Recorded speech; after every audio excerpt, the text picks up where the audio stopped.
Okay, the channel is live. Hello, everyone, and welcome to Adventure on So Many Levels. We're going to play Terry Pratchett's Discworld, Adventures in Ankh-Morpork. So many words. So many I'm species. I'm Christiana Ellis. With me tonight to play Jenny Meltzer, Hello. Paul Fisher, Good evening. and Mark Guilfoyle. I have nothing appropriate to say. So we've decided to play around with this game a little bit. This is a role-playing game based on the popular comedic fantasy series, the Discworld Saga. I guess it's not really called the Saga. It's probably Saga isn't the right term anyway, because most of them are standalone, sort of. Anyway, Discworld. You probably know what Discworld is. But there's a role-playing game now. And over on the Saturday Night Crew, back when there was only a Kickstart available, we did play the Quick Start adventure. But now the whole game is out, the full book. So we're gonna kind of look through here and kind of do a session 0, make some characters, figure out what this game's all about, and then maybe next time we run those characters through an adventure. What do you all say? Sounds good to me. Cool Okay. beans. So, just to start, what is everybody's familiarity level with Discworld? I have read every Discworld novel, some of them multiple times, Well, you beat me including with that last bit. I've read Oh. them all, but not all multiple times.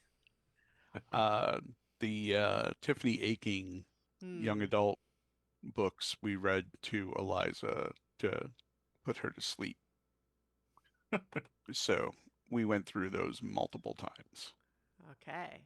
So Paul and I, big Discworld readers.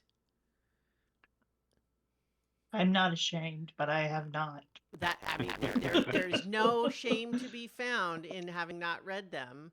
What there is tremendous opportunity to read a bunch of great books.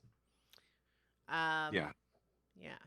So I've read one of the books, Mort. I've read one of the Science of Discworld books, which is really a set of essays.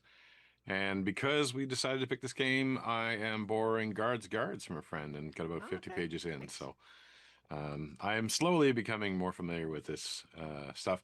I have friends of mine who are like you guys who have read all the books and probably multiple times. And so I've heard about Discworld probably more than I would realize. But it's one of those things that's in the ether, right? It's there's a lot of quotable things. There's a lot of really bizarre ideas. And I'm trying to remember if I've listened to the audio dramas. There's also a couple of BBC adaptations.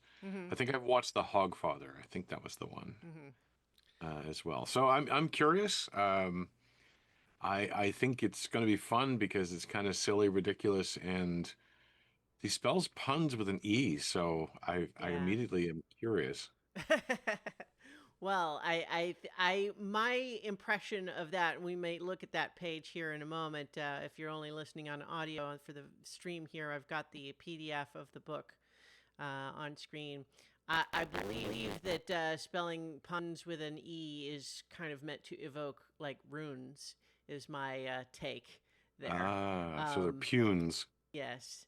But so yes, very silly. I think that a lot of the Discworld books actually do manage to wring some genuine drama out of their silliness quite frequently, but they are generally silly first. But it's just as well that we have some folks that are not as familiar, because that gives us an opportunity to talk about it. And, the book's presentation of the setting and so on. And even for you, Mark, although you will, having read Mort and just a little bit of Guards, you will at least have been introduced to the city of Ankh-Morpork. But this book is more or less set in a time period somewhat advanced from where you are. It's not that different, but there are a number of elements that have been introduced since that aren't present in that earlier book. But we'll talk through it. We'll get there. So, I guess away we go. Let's take a look at the book here. So, moving forward here, I'm just looking at the Discworld Core Rulebook, which I believe I made available for you guys. So if you wanted to, you can certainly flip through on whatever page you like, but I figure we'll just kind of go through page by page to start with, just to see what's present here. So obviously we've got an introduction, which is going to say, what is the Discworld? Very basic sort of introduction to the premise. The playing the game is going to tell us how the mechanics work. They're not very complicated. This is rules light compared to a game like Dungeons and Dragons and so on. But it's simple and gets the point across. I think you'll enjoy how easy it is to get up and running with it. Running the game is, a chapter that is kind of more along the lines of like GM advice for that. We may look at that a little bit, but not worry too much about it because it's more, advice for the game master. Setting up the game, creating characters is where we'll just really jump in. But then we've also got sections, people and places, familiar streets and familiar faces, and it's going to have several of the major areas of the city of Ankh-Morpork and many of the NPCs. They're famous characters from the books. And then of course there's this Adventures in Ankh-Morpork, which has 3 short adventures that we could choose from. We're probably not going to spend any time in there because that's what's, awaiting the adventurers that we may create. So let's just start right here. I'll read not like all of this, but at least like some of it. So what is the Discworld? This is a little excerpt from The Color of Magic, which I believe is the first one. I always forget which one is the first one. Anyway, in a distant and second-hand set of dimensions, in an astral plane that was never meant to fly, the curling star mists waver and part. See, great Atuin, the turtle, comes, swimming slowly through the interstellar gulf, hydrogen frost on his ponderous limbs, his huge and ancient shell pockmarked with meteor craters. Though through sea-sized eyes that are crusted with rheum and asteroid dust, he stares fixedly at the destination. In a brain bigger than a city, with geological slowness, he thinks only of the weight. Most of the weight is, of course, accounted for by Beryllia, Tubal, Great Typhon, and Jerkeen, the 4 giant elephants upon whose broad and star-tanned shoulders the disk of the world rests, garlanded by the long waterfall at its vast circumference and domed by the baby blue vault of heaven. So yeah, Discworld. We saw it on the cover of the book. So as might be indicated, Discworld is literally flat. It is cosmological fact in this world that it is a flat world. It is literally riding on the back of 4 elephants, which are themselves literally on the back of a gigantic star tortoise. There are entire fields of science devoted to trying to figure out if Atuin is a male or a female turtle, because if they were to ever reach, for example, a spawning ground, it might really matter whether they're male or female for the citizens of Discworld. Yep. This is the kind of series that we're talking about here. We are, of course, they are all, of course, written by Sir Terry Pratchett. There are dozens of them. They're wonderful. People should read them.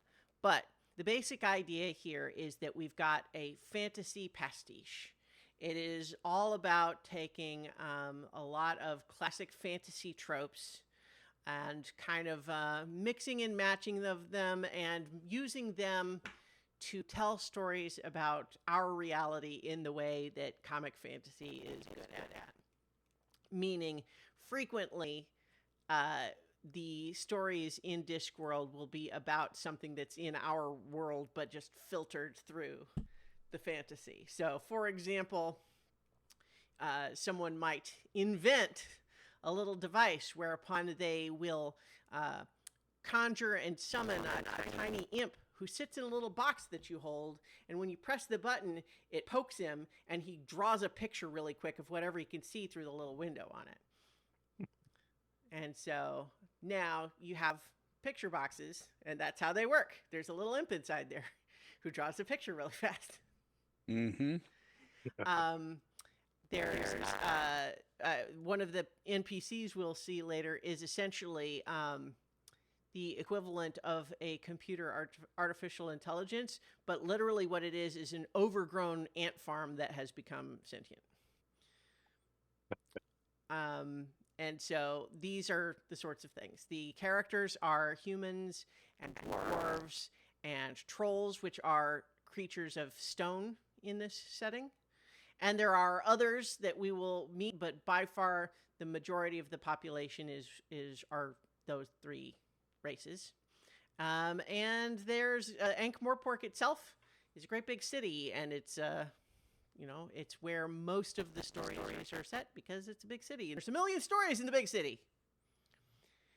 Ankh-Morpork, brawling city of 100,000 souls, and as the patrician privately observed, 10 times that number of actual people. So yes, this is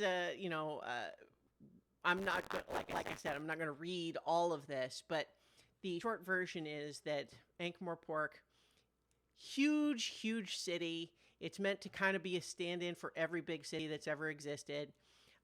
It has a river, the River Ankh, which flows through it, and there are lots of jokes about how the River Ankh, which can only be called a river because it moves slightly faster than the surrounding land. The real fear about falling into the river is that you'll hurt yourself on impact, and then probably slowly sink into something terrible. But yeah, so the patrician is Lord Ventinari, who is a big believer in the political system of one man, one vote. He's the man. He gets the vote. But he lets a series of various guilds also kind of more or less run things. So he's kind of just the one that sits up there and keeps everybody in line, but everyone else is who's really kind of doing the work day to day. There's the City Watch, usually just called the Watch, that are kind of the equivalent of the police force. Many of them are terrible, but some of them are pretty good, including the Commander Vimes, who is the head of the Watch, and he's about as straightforward a guy as you could possibly hope to have in a position like that. But there's also organized crime and disorganized crime and people trying to do businesses and people just trying to get by. There's the university, Unseen University, I think I'm saying. Mm-hmm. Yes. Yeah, Unseen University. I don't know why I was questioning that. I've read it 100 times just going through this book. The Unseen University, which is for wizards. Wizards are almost always men, pointedly almost, because have been examples to the contrary, but generally not. There are witches, and they're almost always women, but not always, And so there's barbarians and sorceresses and all sorts of these sorts of things. But, in the Discworld novels, as we say here, it's a satirical tone, sometimes less serious, sometimes more. You'll kind of get the feeling of that as we go, but that's the basic idea. Any questions about the sort of the big picture? What is Discworld all about? All right. No, not for me. Okay, so I think we can probably skip what is a role-playing game. There's some fun jokes in the text, like the Discworld books. They have a lot of fun with all the little footnotes in this book. The Discworld books are also like that. What do you need? We're not gonna go through all of that because mostly we have everything. But it definitely says, you do need friends. We can't help you with this one. You'll want to bring together 3 to 6 like-minded individuals willing to put up with puns and who are up for an adventure based in the historic byways and filth-covered highways of Ankh-Morpork. Obviously, you can play with as many people as you like, but once you get beyond about 5 players, etc., etc. And then it has a little footnote pointing out that they're not repeating the joke from the similar footnote from the Quick Start book. I had a lot of fun reading this opening part, even though I know role-playing games. Yeah. It is just filled with just ridiculous humor and yeah, it's well worth reading, even if you have read it before or seen it before in every other game. Yeah, that is actually one big selling point that I can offer anyone who's a fan of Discworld who's been trying to decide whether to pick this book up or not. I believe that the writing of it is actually a lot of fun and does very much feel like it evokes the feeling of the Discworld books while still being functional for its intended purpose.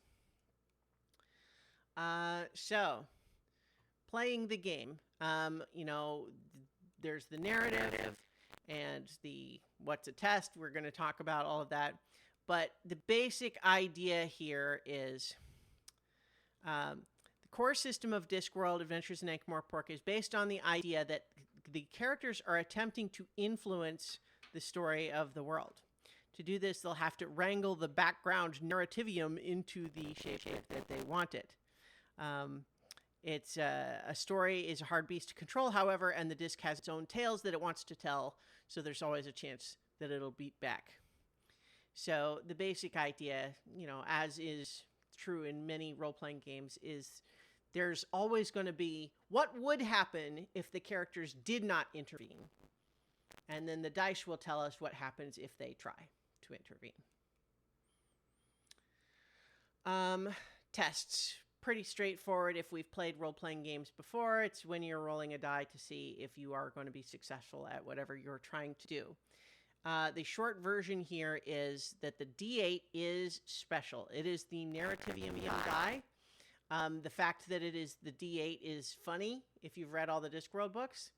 It's not something that's like really straightforward or easy to get into, except that 8 is like a magic number and it's a whole thing that's not honestly worth getting into. But if you know, then you know. But that's why players do not use the D8. That is the narrativium die. That is what I roll exclusively. But so what happens instead then is whenever you want to do something as a player, you're going to basically pitch to me, what is it that you're hoping to do, to accomplish? And what of your traits on your character sheet are you using to justify that you would be able to do this? And then what other factors are involved? And based on how likely I think it is that you will succeed, I will tell you which of the other dice you will roll. So, for example, if I think, yeah, that's going to be tough, but it's possible. I might have you roll a D6 and then I roll a D8, and whichever is higher determines the result. But if, for example, this is something your character does this all the time, it's very unlikely that they would have any problem doing this, but you cannot always account for fate, but you're pretty confident in it, then maybe I let you roll the D12 and then I roll the D8. Whichever is higher, and so on, right? That's the basic idea. The D20 and the D100 only for rolling on tables. So that's pretty easy, right? Like that is 90% of the mechanics right there. Any questions about that? It's pretty easy. I wouldn't expect there to be necessarily, but obviously always, ask questions. I will answer them if you have them. Death. Death is also a thing in Discworld. Actually, he's a him. Death. He's a guy. Death. We saw him on the picture just a minute ago. Skull guy, carries a scythe, robe. he is a recurring character in the Discworld books as well, and so it would be only fitting for him to show up in this too. So basically, what happens in this game is that if something has gone so spectacularly wrong that it seems that one of the reasonable consequences might well be the character having a brush with death. The short version of how that would play out is that you would get an opportunity to have to meet death and either take his hand and be ushered into whatever comes next, or to refuse and suffer some other consequence that I would bestow upon you as a result. So basically what that means is that it will never be the case that I will be the exclusive deciding factor of whether your character dies or not. It's always basically your choice. But I can put you in a situation where you have to make that choice. And you will not always know what the consequence of not taking the death might be, although generally speaking, we work on that together. And then so there are going to be some traits that you create when you build your character. There are going to be some traits that you will gain in play for various narrative reasons. Often these are going to be consequences that might, so like one of the examples here is, for instance, if you fail a test and end up getting thrown up on, you'll gain the consequence trait, stinks like foul old Ron. This will be temporary, as with a little effort and a lot of soap, you can remove both the trait and the smell. However, while you have it, this trait would certainly help you clear a room in a hurry. And so, kind of like the fate system with aspects, any trait can be used in a variety of different ways. And this game encourages you to try to come up with imaginative, clever, and or funny ways to apply them. Right? And so what that can also do, though, is give me a reason to lower which die size you can use for a certain thing. For example, if the idea was, I stink so bad that I try to clear get everybody to run out of the room, that might work really well. But if you were trying to have like a dignified conversation with a polite young woman, I might give you a lower die size because you currently stink like foul old Ron. Right? And then there are group tests, which it's basically, what it amounts to is everyone's going to roll their die, but, depending on the nature of the test, either the highest result of the group or the lowest result of the group will be rolled against the D8, and that's how it goes. Luck is one of the only other remaining mechanics. Everyone starts with some luck. You can get more by basically doing like cool roleplay stuff or giving me reason to feel like you deserve some, that sort of thing. What you can do with luck is you can spend one luck to help someone else's test. Also, if you were to play a wizard character or a witch that can do magic, you spend luck on magic as well. And basically what you can do with that luck is you can either get a reroll or you can just reduce the size of the consequence. Like if you failed on something and it was going to be really, really bad, you could maybe spend luck to have it just be only a little bad instead, right? Or you could try re-rolling it, but if you re-roll after helping someone and then it still fails, now it's extra bad and it applies to both. So that's always the reason why you might, for example, sometimes just reduce the severity of the consequence instead. Core traits. Core trait is something where there will be times in the story when your character shows who they are. These are core moments when your character's personality and essence come to the fore. They could reaffirm what you already know or believed about themselves, or be a surprise realization about their true nature. Either way, these provide an excellent opportunity for character growth and change. Each PC can only have one core trait at a time, and no one starts with a core trait. Once gained, they are permanent until the end of the story. So when you think it's a good time for a core moment for your character, you state the narrative trigger for the core either being formed or coming to the fore, and create a core trait to reflect it. As with all other traits gained in play, the rest of the table can offer suggestions, but it's up to you and the GM as to what your core trait is. And so if you decide the narrative trigger for your character's core moment is the start of a test, you will always get a D12 for that test. Because everyone enjoys a good character moment. The automatic D12 is only for that one test, and so it won't always apply moving forward. The one other mechanic that is elsewhere, but I will say it here. I think it's actually only brought up in the GM section, but I think it's funny. Is it basically brings up the idea of 1,000,000 to 1 chance, where the GM may decide that plan is so ridiculous and stupid that it would be 1,000,000 to 1 shot, but wouldn't that be awesome? And just decide that it succeeds. But key,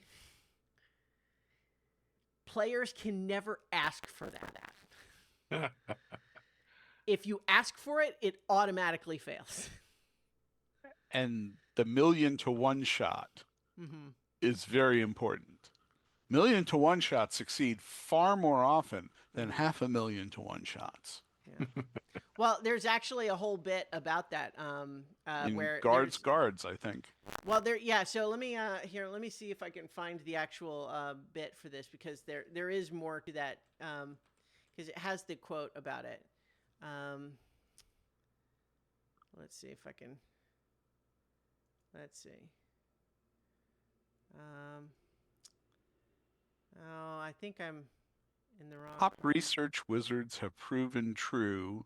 1,000,000 to 1 shot chances crop up 9 out of 10 times. Yes. 9 times out of 10. Which page is that? 39. 39. Oh, yeah. Okay. So, yes, here we are.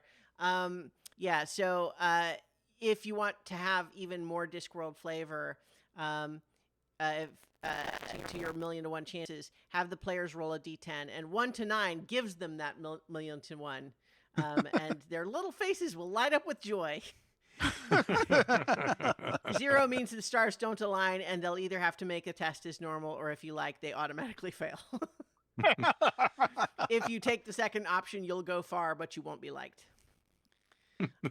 So in any case, that's just, I think that is a fun rule that is basically designed to do 2 important things, I think, for the game. One is, if the players know that that's a possibility, that maybe inspires them to come up with big silly ideas, right?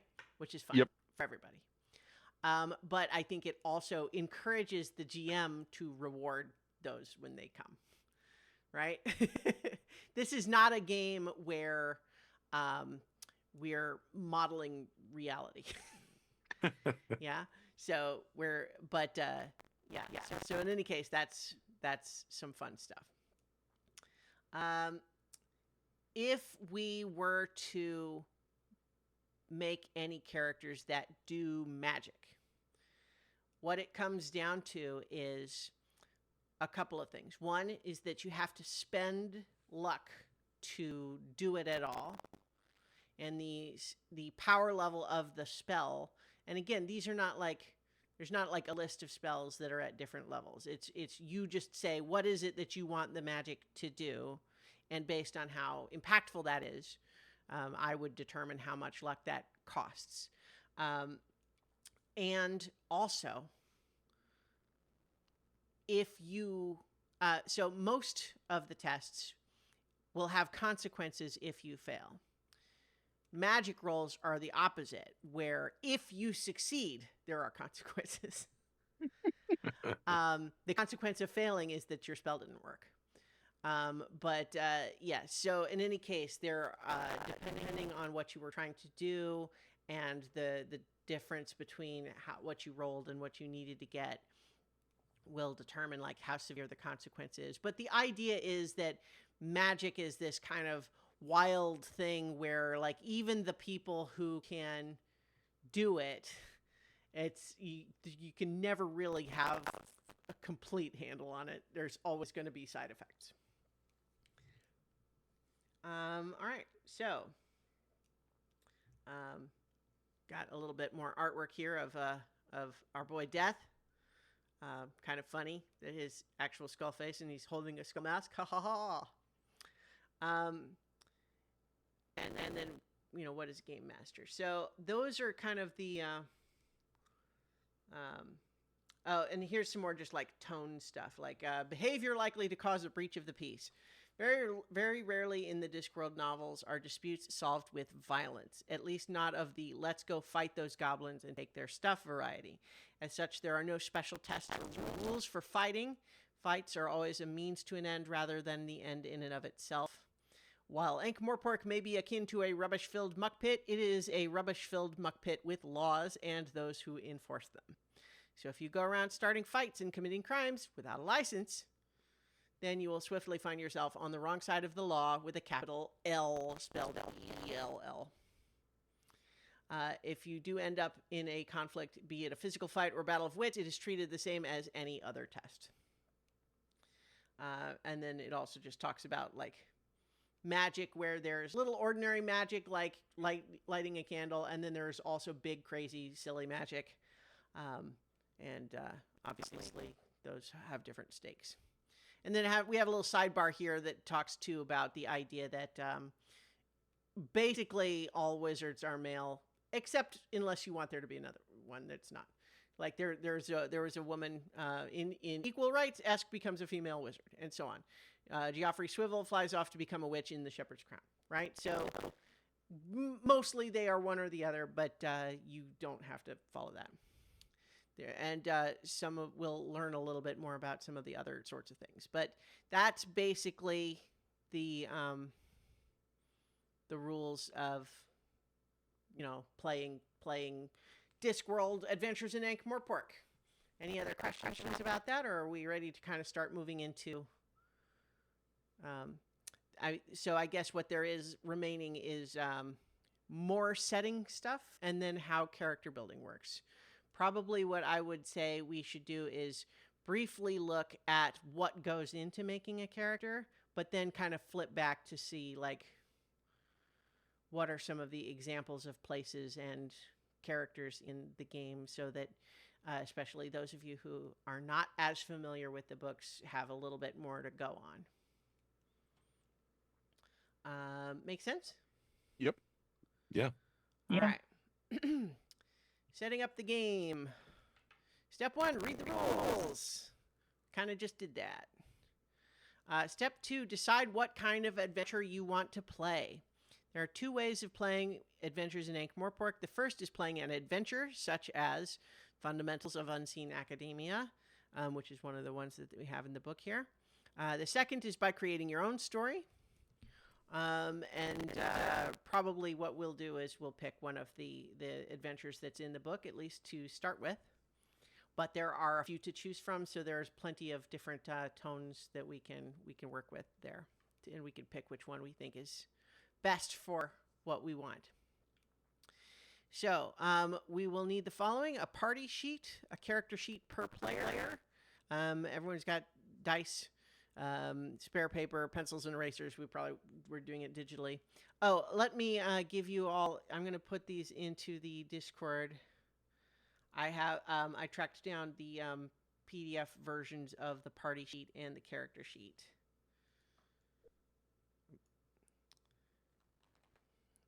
So you can take a look at those. And so we create the party first. So let me open the party sheet.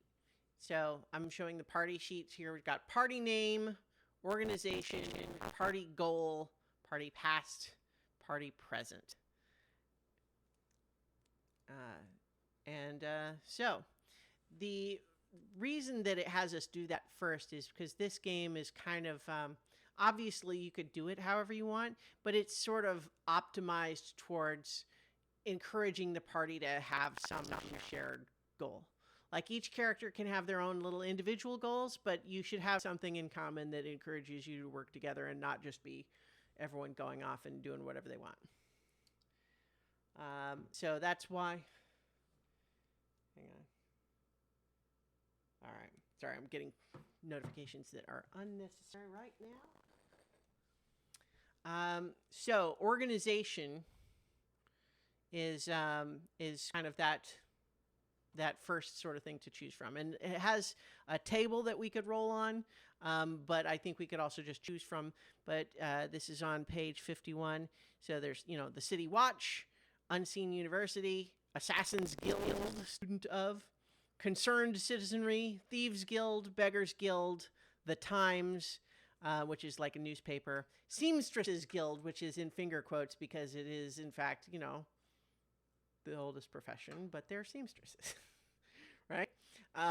It's that whole thing. Fools Guild and Visitors to Ankh-Morpork, and it has suggestions of different ideas.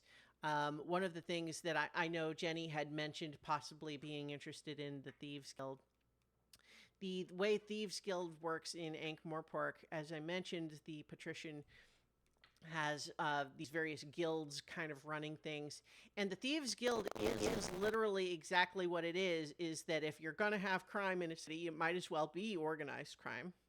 And so what you have is people who actually make an arrangement with the Thieves Guild and pay dues in order to be protected from unlicensed thievery. And then, generally speaking, it's kind of like, look, if you're going to get robbed, why not work with the guild to have it happen just once at a time that's convenient? You don't have to worry about someone unprofessional getting violent out of nowhere. You just hand it over, and it's all very organized and disciplined. You get a receipt? Yes, exactly. And also part of a big part of the Thieves Guild is, of course, you have to enforce the rules, right? If you have someone out there trying to steal things and not being part of the Thieves Guild, nuh-uh, that's not allowed. So some of what the Thieves Guild does is enforce that. And then, like I said, and then the Beggars Guild, basically kind of the, similar deal there, right? Assassin's Guild, right? Unseen University, obviously, is the Wizard University. City Watch is like the police. As I mentioned, you have the Times, which is newspaper. Seamstresses Guild. Choose this if you want your adventure to include double entendres and wielding soft power. Fools Guild.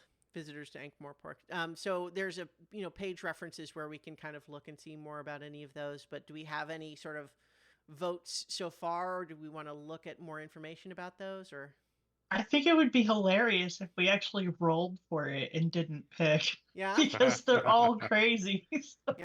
So it would be really fun to kind of not have a choice so much. I'm certainly open to that.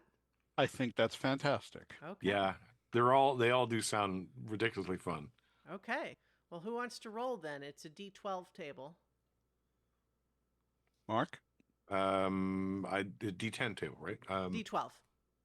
D12? Okay. Well, you know what? It is. I think it is a D10. Yeah, you know what? It says D12. There are 10 choices, but there is a little D12 symbol at the top. So, okay. Yeah. Yeah.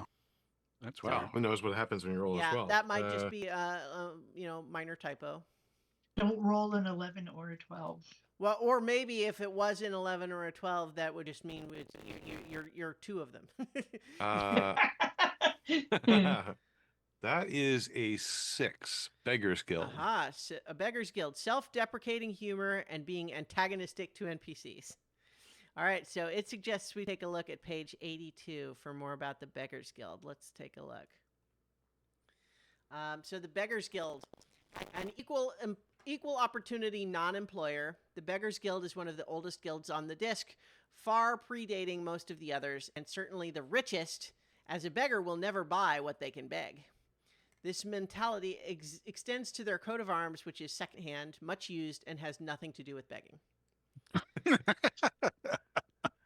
The Beggars Guild has one of the strictest hierarchies of any of the guilds and makes sure its members work their way up from the ground, although work may be the wrong word. The hierarchy is from lowest to highest. Hang on, I'm just like... Okay. Twitchers, droolers, dribblers, mumblers, mutterers, walk-along shouters, demanders of a chip, people who will call other people Jimmy, people who need tuppence for a cup of tea, people who need 8 pence for a meal, people with placards saying, "Why lie? I need a beer," handmaiden, and queen/king. There is also the category of Foul Ol Ron, who is in a class of his own, as no one will share it with him. This category is still technically exists, even though he and the canting crew have cut ties with the guild. Beggars Guild members must shuffle their way from the bottom up, occasionally asking for spare change along the way. The hierarchy leads to an unusual phenomenon only seen in Ankh-Morpork, a differential in begging. Dribblers, mumblers, and walk-along shouters can make a decent living on loose change, but once you rise in the guild, you have to beg for things more appropriate to your station. You'd be amazed how few people are willing to give away a spare $10,000, a small mansion, or a 12-course dinner. And so it has additional little tables here for example goals, example niches, and quirks. But those are things that you would have for your individual characters. But yeah, so is that feeling like we're excited by that? We're interested in this? I'm excited. Okay. So in that case, then let's talk a little bit more about setting up our party. But so organization then would be Beggars Guild. Does someone want to take responsibility for filling out the party sheet for the group? Or everyone can just write it on their own copy. But the party is a shared sheet. I don't have an editable thing on mine for some reason. Oh. Like it doesn't let me write on it. It's just a PDF and I can't. Oh, But okay. I'm writing it in sorry. my notes. It's okay. All right. Okay, well, I'll take the notes in any case then. But yes, so organization then, the Beggars Guild. The goal, your party has come together with an aim in mind, be that a loose direction or a specific objective. During play, your goal will act as a way of bringing the party together and minimizes the chances of them working at cross purpose, though it will never prevent them working at cross methods. And so to create a goal, we can either roll on the goal table on your organization setup page or decide on a goal together. If you're creating a goal from scratch, consider the following. Is it theoretically achievable? Is it specific to an area, a person, or a particular group, et cetera, et cetera? So do folks want to come up with a custom one, or do we want to, we could take a look at what the example ones are on the Beggars Guild page. So there's a little D4 table for an example goal. I like the second one. Live a night of the high life without spending a penny. Yeah. I like the second one and the fourth one the most. Like I love the idea of trying to get rid of $10,000 Yes. without getting your arms broken. Yes. So Chrysoprase is a troll gangster, notable character. And so, yeah, you basically, you have ended up with a lot of his money, and there's no possible explanation you could give for why you have it. You just need to not have it anymore before it's too late. So I don't know, does anyone, do we want to just pick one of those, or what do you think?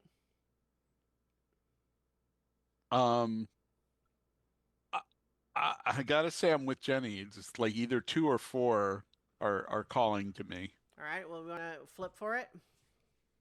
Sure. Anyone got a penny I can have?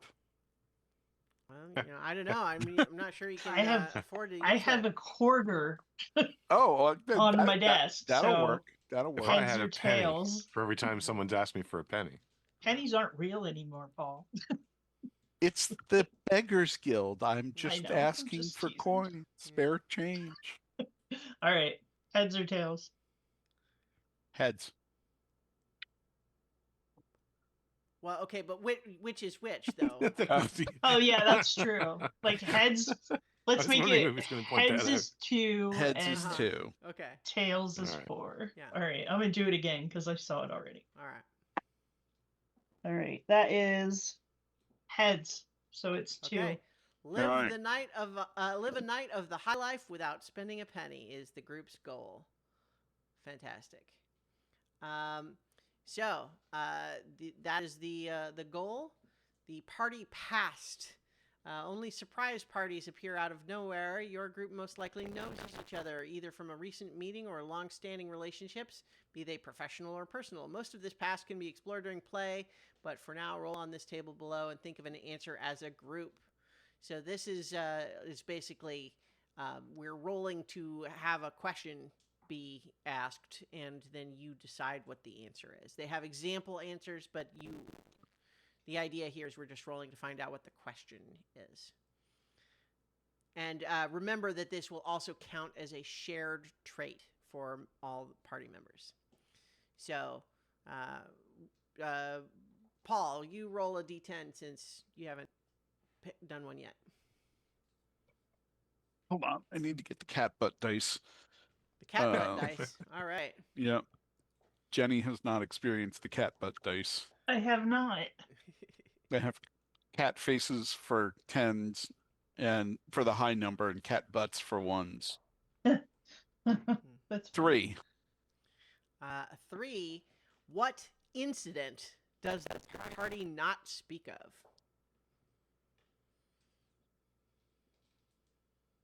That time when we just wanted a cup of tea.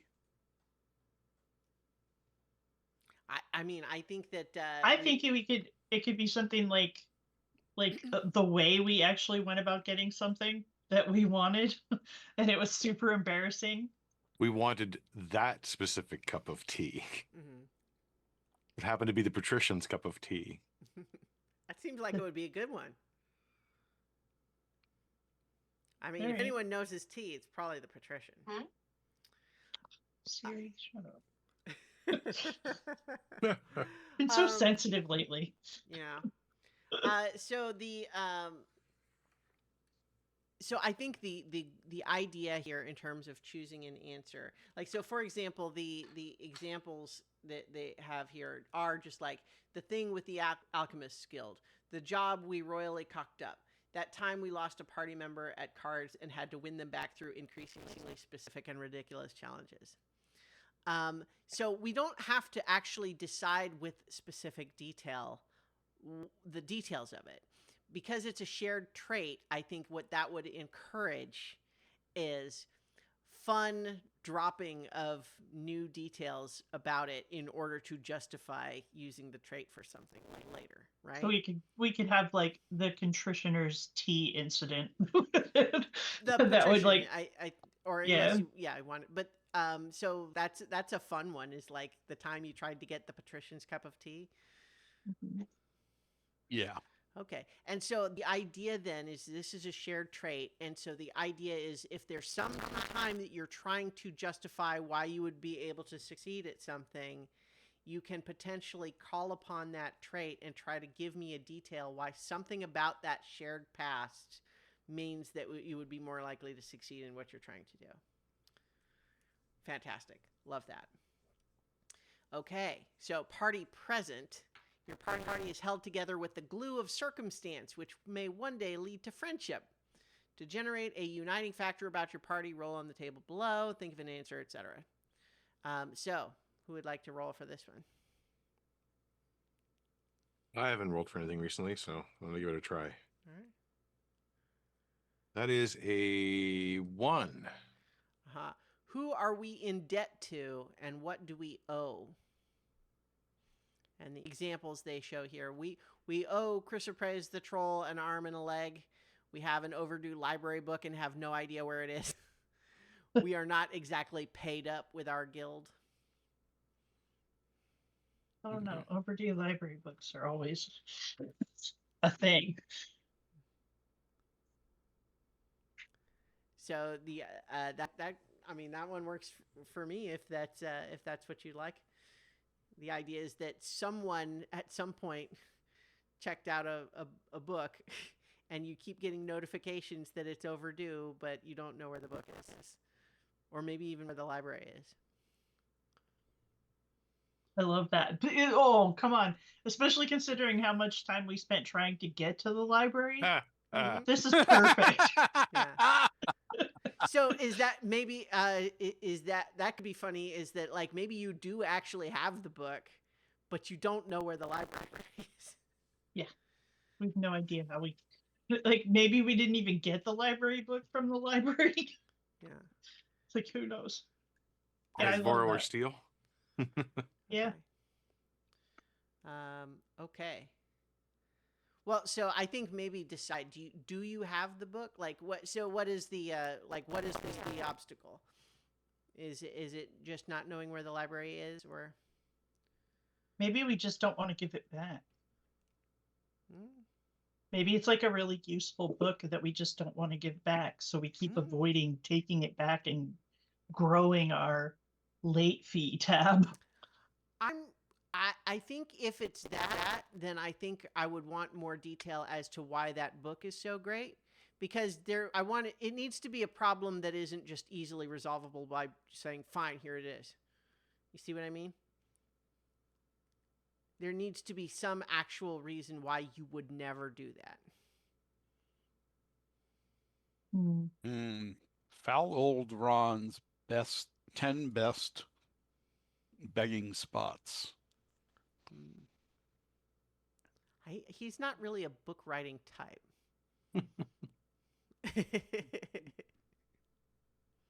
As Maybe it's dictated.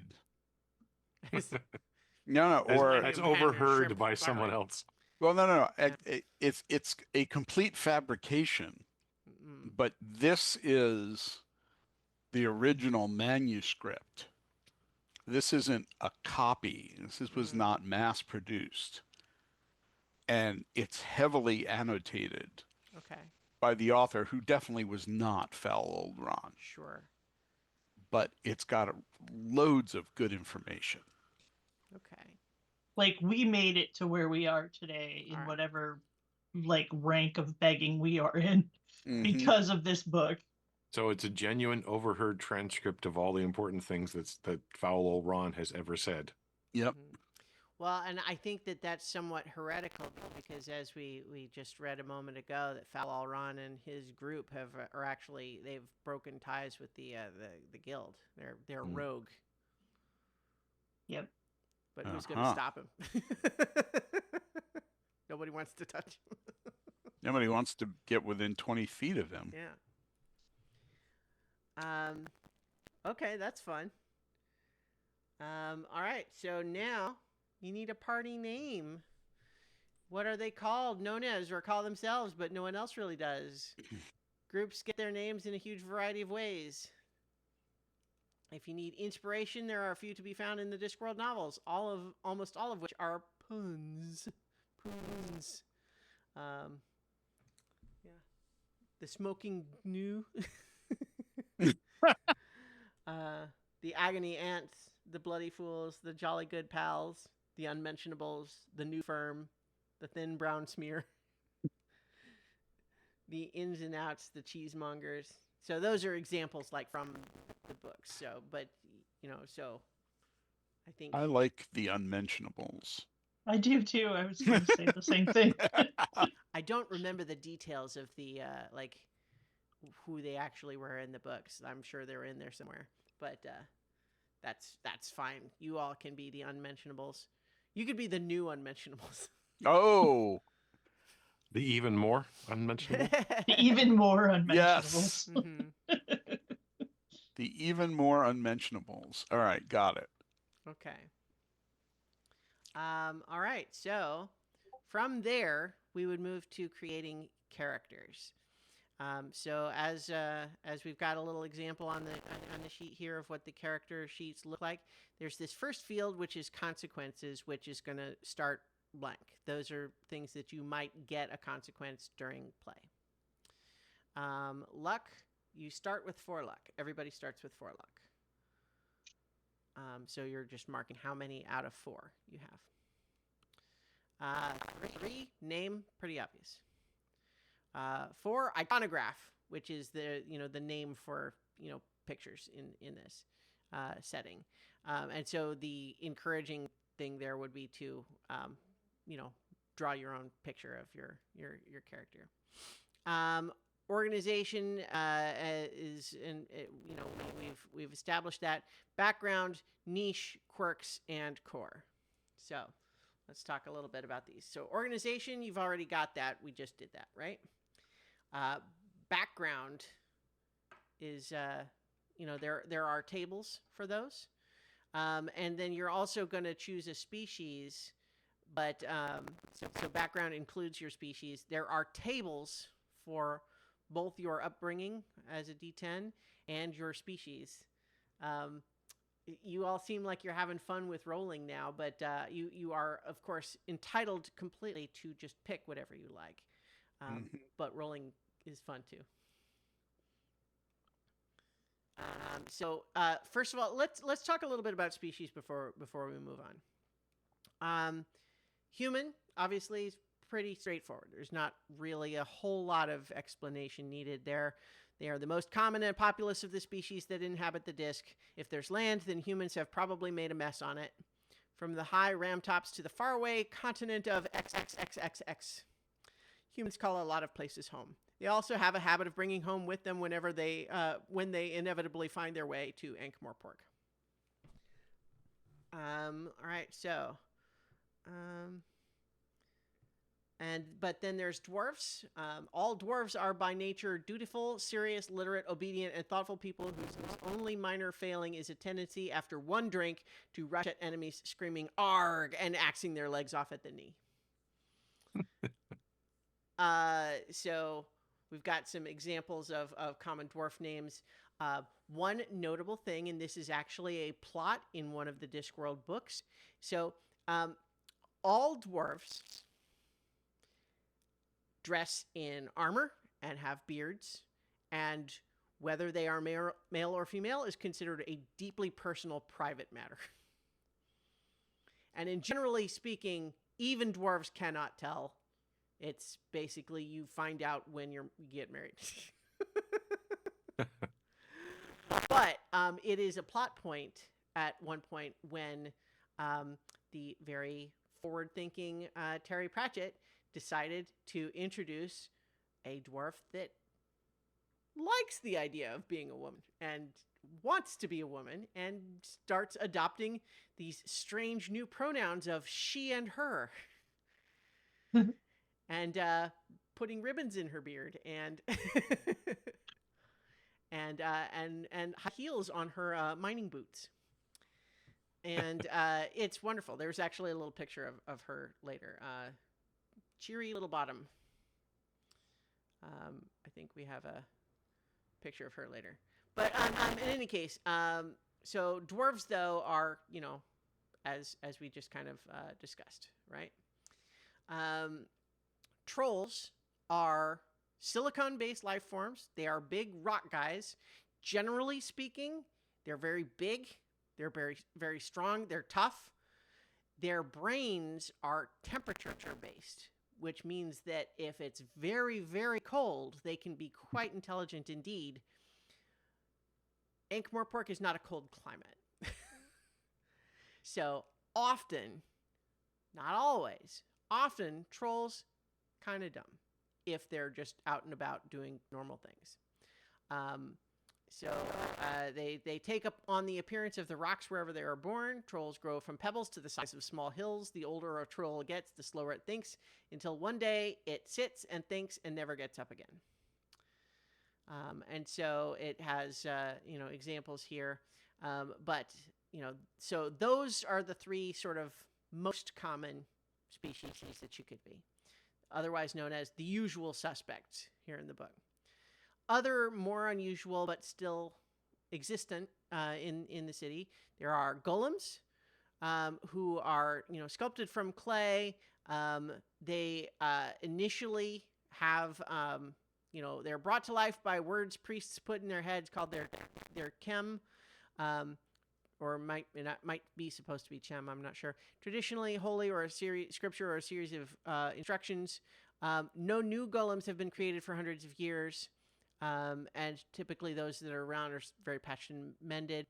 But basically, the golems have basically become tired of being treated like tools, and with the help of the Golem Trust are saving up to buy themselves. And so more and more golems are becoming free, then in turn are lending their support to the Golem Trust, and so There are gargoyles who are literally like the stone gargoyles. They move like stop motion animation, and they're because gargoyles by definition, like if what we think of as a gargoyle sometimes is actually a grotesque. A real gargoyle is only the ones with the water spout, and so gargoyles cannot close their mouths. They eat pigeons. They're capable of holding very, very still.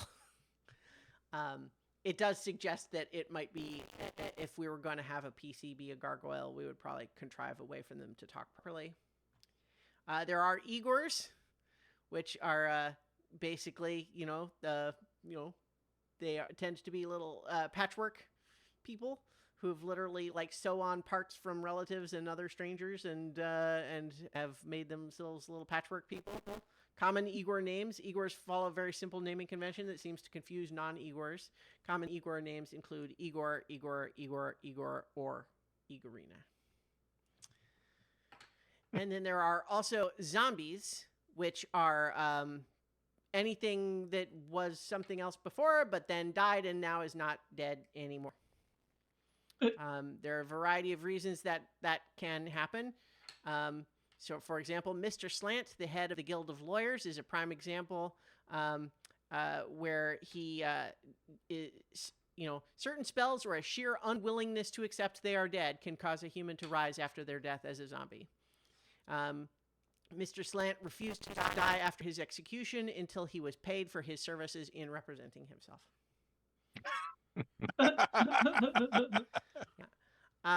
So basically, they can't die, but they have to basically do everything manually. And that is why they sometimes have a reputation of being sort of out of control, is because otherwise, they have to, every muscle movement must be thoroughly controlled, or they end up smashing doors from hinges while trying to knock politely. And then there are also even theoretically weirder things that you could be, like a talking person or a animated book of fairy tales or so on. But a talking person? Talking animal cow is what I meant to say. Yeah. Oh, sorry. You could be a swarm of bees. Like that to me just sounds amazing. Well, we would need to figure out what that means, but you could choose that if you want. There's, so part of background is choosing your species. And as mentioned, we could roll for it if you want. And then you also have to choose upbringing, which includes things like from the shades, from a distinguished heritage, born under an auspicious star, etc. Do people want to choose things? Do you want to roll? What would you like to do? I'm gonna roll. Yeah, I think so. We've been Okay, rolling fine. for everything. What page is the roll table on? It's on the 60. page 60. Yeah. 60. Okay. So for 60, there'll be like a sub table. So, but you roll a d20, and that will tell you the answer. But we might have to switch to the next couple of pages to find the answer if it's in one of those categories. Oh, that's hilarious! I rolled a 20. You did. So I get to pick. I can be a bees. Like it fell off the table and into my hand, and it was a 20. I was like, "Oh my god!" It wants me to be bees. Do you want to? Well, so you want to just choose bees, or you could roll a d6 from that other? Oh yeah, you can do that too. So I rolled it. Oh, sorry, Mark. No, go ahead. I'm a book of fairy tales. Okay, you could be the bees if you wanted to be the bees. Oh, we just established the book was the whole thing. Maybe that's why they can't return the book, is because it's me. Character. Because I'm sentient and I don't want to go back to the prison of that library. You could have also fallen in love with this other book. Yeah. Or it's a cousin. All of these things are both written by the same author. All right. That's funny. So, All right. yeah. I rolled an 8, which is usual suspects. Which means that is human, dwarf, and troll. Right. So I mean, pick one, or you could either pick one, or you could just say 1 through 5 is the human. Well, I'll just roll a d6, and 1 to 2 is human, 3 to 4 is dwarf. 5 and 6 is troll. 3. I am a dwarf. All right. I rolled So a it has a little table of 17. example dwarf names. So you rolled a 7, Mark? So 17. So Oh, we're one of 17. each at this point. Okay, so unusual suspects were in like Golem, Gargoyle, Igor, Zombie. All right. Oh my god. I was like, I need to come up with a name for this ridiculous fairy tale book, so I pulled up one of those generators, and one of them is Gnome Place Like Home, a guide to not getting eaten by trolls. I got Golem. Okay, nice. So, like, read the section on Golem and decide if that still feels like something you want. Yeah, yeah. Because, like, they have kind of a very specific deal that might not, so if you feel like you're not interested or up for that, feel free to roll or choose again. Yeah, I got a chance to read some of the stuff earlier, and I was very curious about these. The gargoyle probably not, because that's just too weird to have your mouth open all the time. Well, so we could work around that. We could come Yeah. up with some way that you're able to speak normally. But a golem might be interesting. Mm-hmm. Heck, if I don't like it, we'll just change. Yeah. Yeah. I'll have to figure out what their deal is. Oh, and background. Yeah. Once more into the dice. Mm-hmm. I am from a distinguished heritage. Okay. Yeah. So, so that could mean if you're a golem who is from a distinguished heritage, does that mean that you once belonged to a distinguished family before you were bought free, or do you think you were maybe made, or you could even be from a a free golem? No, I think per the lore, there golems don't make new golems. No new golems have been created for hundreds of years. Right. Huh. But you could have belonged to and worked at a very distinguished family before you were freed. Right. So golems, were essentially machines for manual labor. Yeah. And so if you were a pump, they would dig a hole and put a pump in the bottom, and you would run the pump for like 100 years and just being by yourself under the water, pumping the water out to somewhere. And then you would have gotten bought by the trust and freed. Yeah. I'll have to ruminate on that one a bit.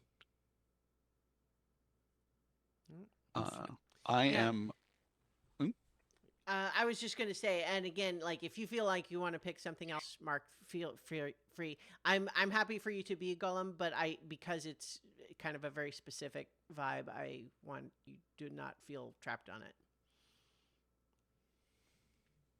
Sorry, go ahead, Paul. I am a dwarf. My background doesn't get out much. Okay. Like all dwarves, he is extremely fond of gold, and Sure. and has decided that panning for gold in the Ankh River is the most important thing, which is why he's a beggar, because it's just mud.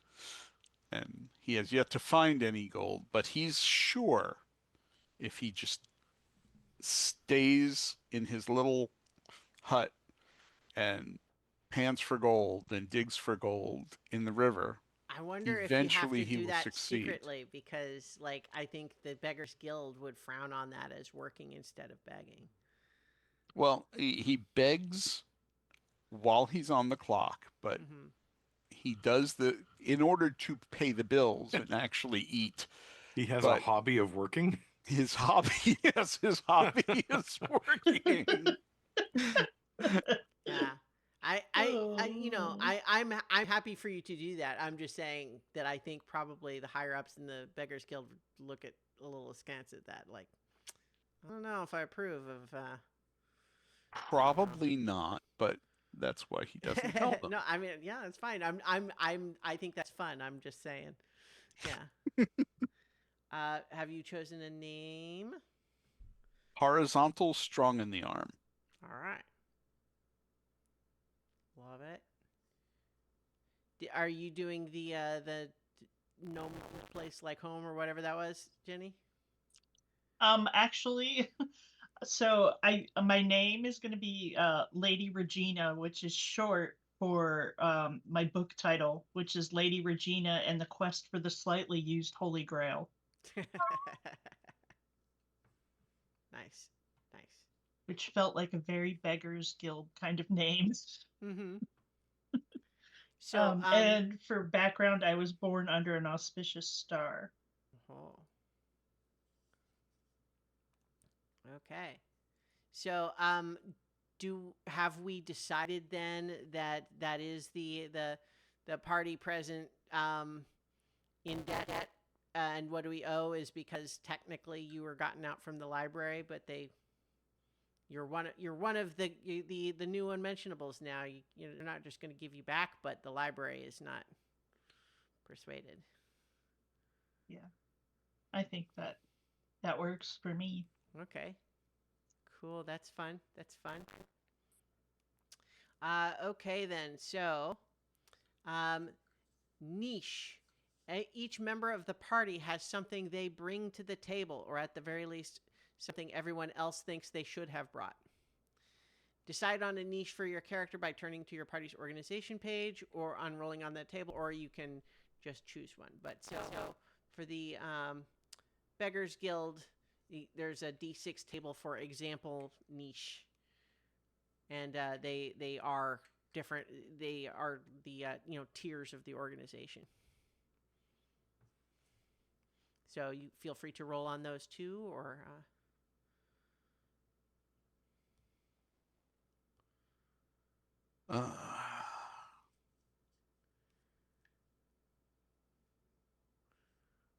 For niche.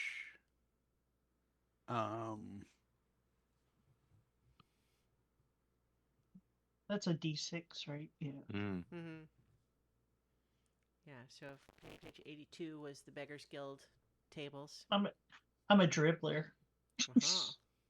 So that is because you're new, I guess, right? So yeah. Dribbler, I believe, is the entry level Beggars. Do you need to be carried around, or do you float, or have like sprouted legs and arms? There's precedent for either. I rolled a 3, so I am a mutterer. I kind of like the idea of having to be carried around in a satchel, but then I can't really participate in things. I mean, because you're such a silly thing. I think that we'll give you some licenses to like how you might. Because I like the idea too. Like if maybe you can't move around, but you have your traits that will perhaps you have magic associated with your stories or something. I mean, it could be a Buck Rogers thing, like the little like Twiggy, where you're literally in a harness on someone's chest. There you go. Yeah. Dr. Theophilus. Yes. Apparently, I need tuppence for a cup of tea. Oh, so that's it. You're getting up there in the guild. So because you're of a higher rank, can we assume that you brought us in? Yeah. Yep. Okay, so now you're all going to have 3 quirks, and you get one of them from the organization table, which is here on page 83. And then there's also another table for that you'll pick 2 more quirks from. And so again, feel free to roll those, or Again, what you're rolling for is the question, and then you will come up with an answer for it. And the answer for these quirks will be the traits that you're using when you try to do things. 2.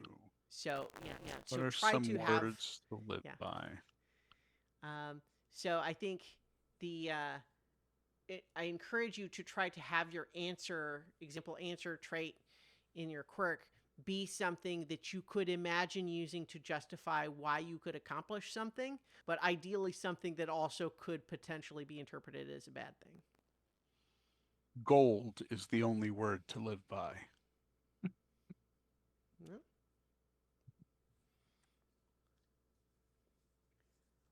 Was that which table was that? That was the quirks table. What are some words to live by?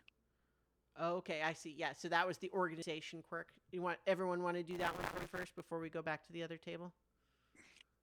Yeah. I rolled a 6 for that, for the Beggars Guild quirk question. So, okay. Yeah, so did I. what would be your score? perfect score? Yeah. Hmm. If you don't want to duplicate, you could re-roll, but I think the idea here is that you each have your own answer, so it doesn't matter really if it was the same question. I don't mind. No, I don't have any idea for it yet, but that's... Yeah. So again, think manifested. about how your answer could be like a trait of your character. Like so, for example, their example answers: a dripping sandwich from Harga's House of Ribs, crusty bits and all, makes it sound like you are like someone who's like really hungry, who really enjoys good food, who really knows their stuff about food, maybe like, that sort of thing. I'm going to go with the Banquet in 16 Bed Mansion. Okay. Because I'm like a fairy tale book.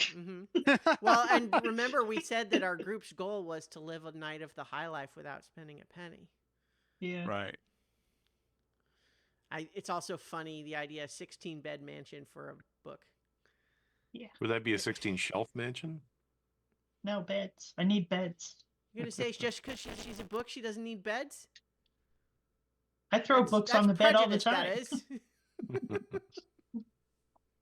It's literalist. It's speciesish. Ist. Ish. Species-ish-ist.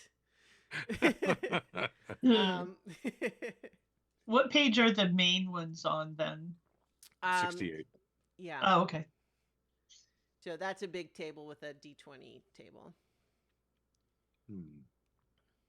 And so, like I said, here's like, review your answers, as some of these can become traits without any alteration. However, many may need some tweaking to make sure they can be used in play. Try to keep traits to a few words or a short sentence. These are more evocative than one-word answers and can be easier to wrangle than longer sentences. Sometimes an answer doesn't quite fit a trait when it's written out of context. If you're unsure, discuss possible applications with the GM. Ask yourself if there is a situation where the trait can be applied to help you and to hinder you. If you can do both of these, then the trait passes muster and may scribble its way onto your character sheet. Remember that an answer can become a very different trait depending on the interpretation of the player and the character they want to build, of course. Here are a few examples of how answers can be interpreted into different traits. The question, what thing did you acquire recently and how? And the answer, nothing. I've owned these watches for years, honest gov. And then the trait could be always knows the time, it fell off the back of a wagon, can get what you need. Question, what is your greatest failure? Answer, I can't hold down a job for more than a few weeks without something going wrong. And the trait could be impressively bad luck, magnet for misfortune, it's never my fault. So you see, you get the idea here? Yeah. So there's the answer, but then also like, what is the trait for it? And remember, the tone of the game is to encourage these to be funny and imaginative and possibly interpretable in a variety of different ways.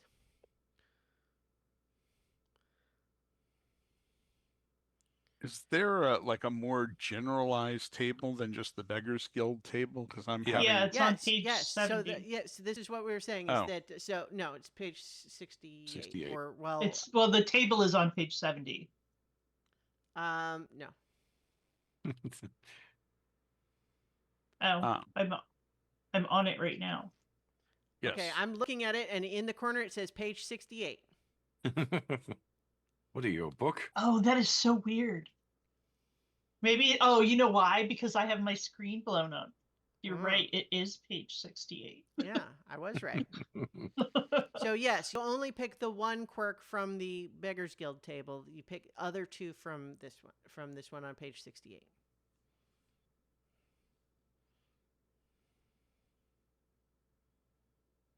It's hilarious because the first one I rolled was a 16. Mm-hmm. And one of the options is that what is something you're bad at, and it's reading. Books are a closed book to me. I was like, man, I kind of want that. That's funny because I rolled a 16 as well. Maybe that's why you don't want to be in the library anymore. You just don't understand those other books. That's perfect. So They don't talk, so you'd have to read.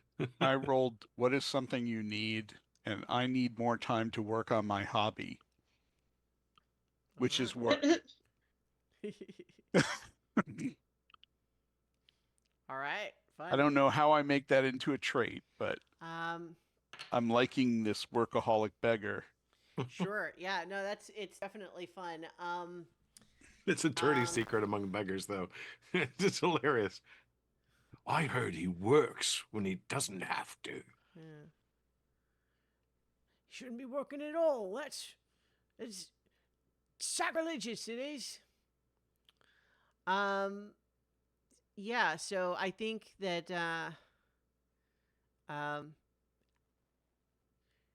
you could always just just have it be something along the lines of time to get to work or something like that. You know what I mean? Yep. Because I could imagine that be like, time to get to work means like we're down to do the thing. Or it could be, well, it's time. You're late. So that's one thought. But if I pick that trait, reading books are a closed book to me, could my trait be like, who needs words to tell a story? I think illiterate book is also. Yeah.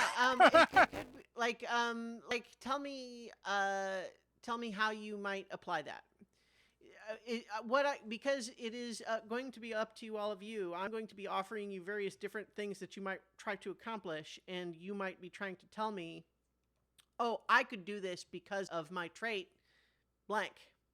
Right? Well, I mean, could it be used? It could be used in situations where maybe we need to convince Mark, like as we're begging for something. Like I could use that trait to, beef up my story with theatrics rather than words. Okay, yeah.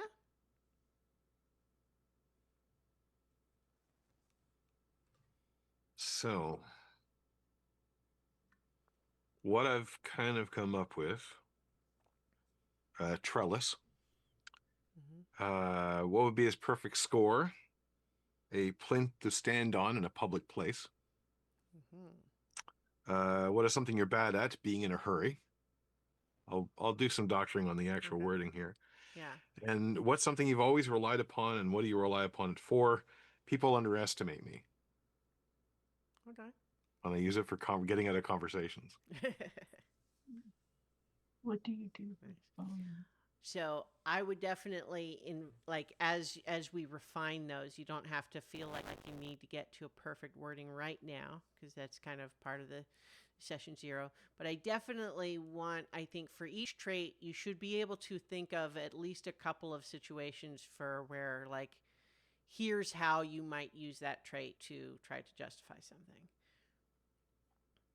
Because if you can't think of even a couple of examples, then it might not be good yet. And for the purposes of the game, it's going to these are essentially your abilities, right? So if you only had traits that you never can think of how to use, you're not going to be able to do very much. So for my last one, I rolled the 4. What is your defining feature? Mm-hmm. I'm gonna pick I've got a mind like a trap, and that just means like anything I've ever like encountered, I will always remember, so I can recall things. Does it get written down on your pages? I wouldn't be able to read it. We would. That's true. Maybe. I mean, you could still remember it, and I think just that could can't be read fun. Yeah, it's like you don't have to read it though. You just remember. I'm just But imagining the book gets larger and larger as it experiences things. Yeah, if someone's like trying to read you and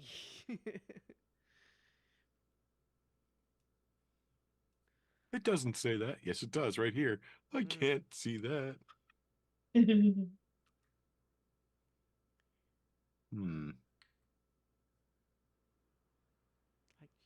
shame on you looking at a lady's underpages. I was just thinking that it would be very intimate to be, reading a book if the book is sentient. I was just thinking too of the kind of the current slang of saying you read someone as in you've given them an insightful insult.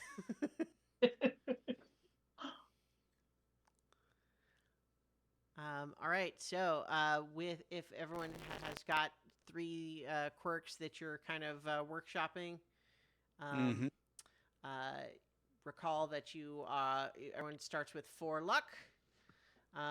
And then there's the blank for the core, which is, again, you don't start with 1, but that's a reminder that you may at some point in the adventure say, whatever it is that I'm trying to do, this is a core trait for me now.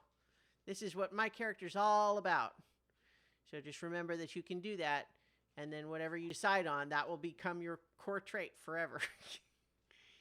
And then consequences, you don't start with any, but you may get some as the adventure continues.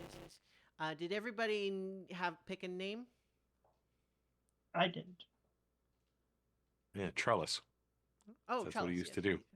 Great. Okay. So, there's some, you know what? Here's also something is that there's, the website has a whole bunch of pre-generated characters.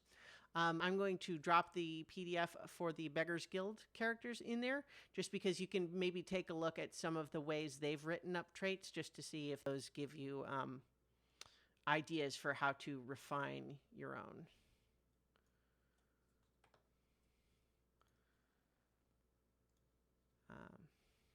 So, don't feel like you have to use theirs, but they might just be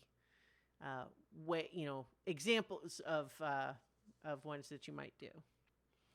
So like Magpie has quirks of knows the alleys better than the streets, not a violent soul, looks to the future. Are those, the traits they've got there.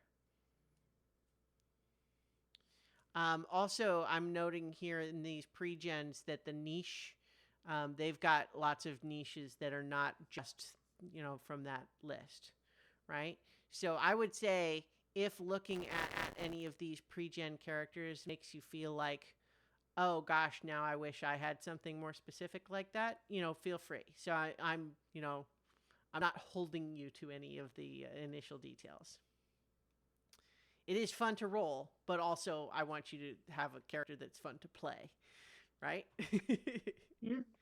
So, yeah, great. So I think then we're going to have an opening scene, and I'm going to have to, I think, because you are Beggars Guild, I'm trying to think if I have to take a look at the example adventures that the book has, because several of those adventures kind of assume a specific type of character. For example, Not So Grand Larceny assumes that you would be Thieves Guild. But we could maybe adapt that one more easily than some.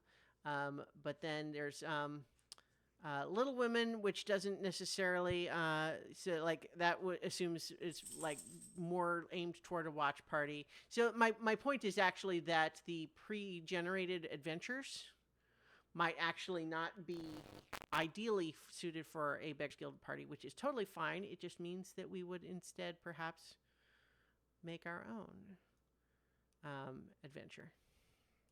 And I can do that. And I would, come up with some of that on my own, especially based on the goal that you've set as a group. So I guess the question then just becomes, do you have any other questions about making your characters or anything else you would want to know about the setting? I would certainly invite you to read the people and places and then familiar streets and familiar faces sections. I would normally say don't read the adventures section. I think I will still say that because I might cannibalize them a little bit. Yeah. So any other questions or anything else we want to cover in more detail? Not from me. Jenny, Mark?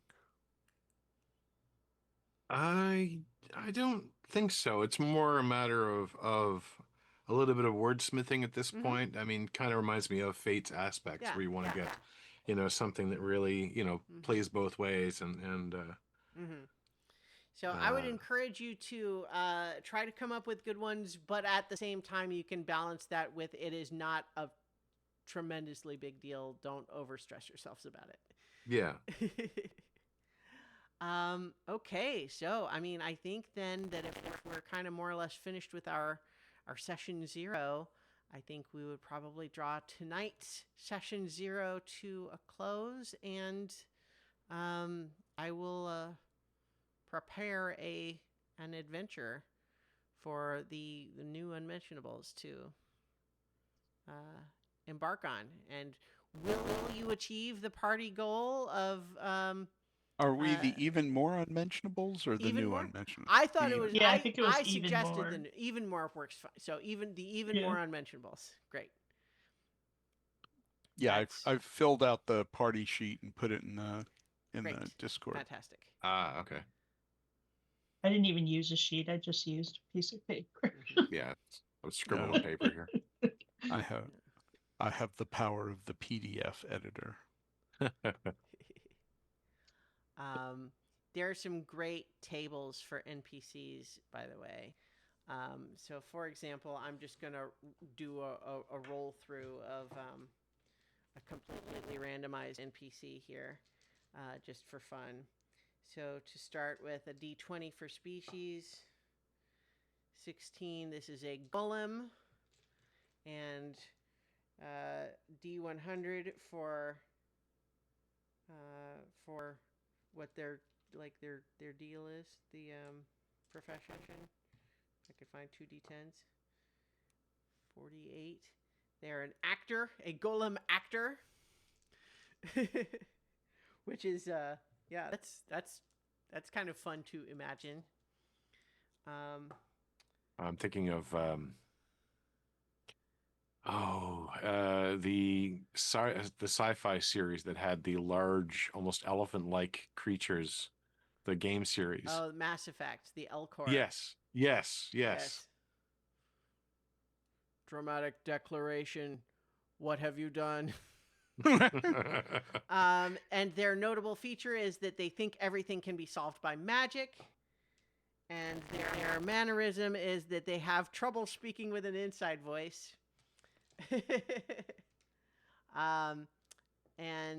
Let's see. There's also a role for what guild that they're in, and there's lots more than the bigger ones we mentioned. And then there are a whole bunch of names, but those are less golem names. But let's see. And those are not rollable tables. But they could be named Spigot and they would probably be in the Actors Guild based on what I also said.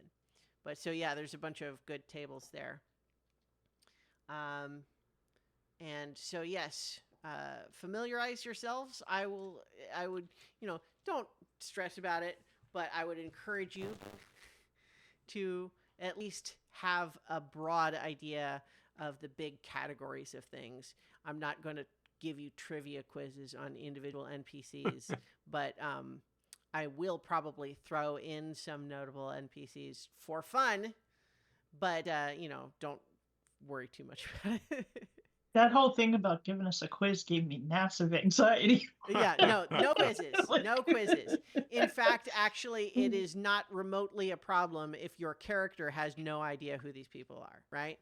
It's fun for the people who recognize them, but it's totally fine for you and your player and character to not know what the deal is.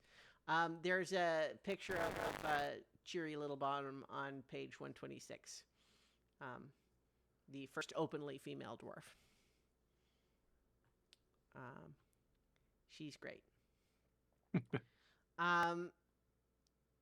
But yeah, so there's lots of good stuff. This is a fun book here and adventure, and I'm probably going to, like I said, have fun putting together an adventure for you all to go on, and then we will find out what happens when we return for adventures in Ankh-Morpork on so many levels. So many more levels. And just to refresh our and everybody else's memory of our new sort of schedule, that would be 2 weeks. Correct? That's still right for everybody? Yep. Yeah. Great. Tuesday the 27th, we will be back for Discworld on so many levels. So many levels.